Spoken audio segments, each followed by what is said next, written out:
नमस्कार सांग मैंने आज मो लंच रे कौन कौन करी आसतु आपण मानू देखेबी। लंच रे मु आज कर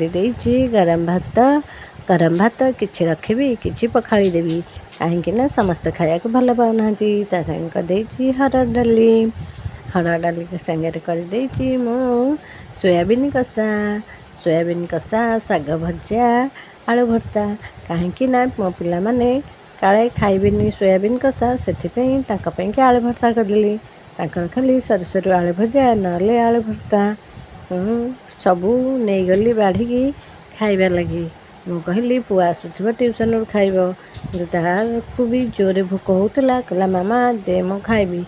मु कहली सकाळ परा मु देइथिली तते जलखिया खाइबाकू पैसा नाइ मामा ट्यूशन टाइम हो जाइतला मु जलखिया खाइनी।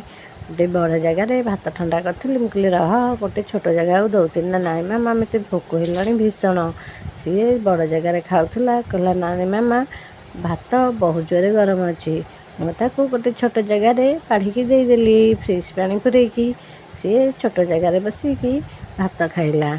मु कहली तेते कहूची छोट जगार देवी तू कहलु ये खाइबी तेते भल लगिला ना नाई मामा जोटा बड़ लोक आगे कहते सेटा मानिले भल।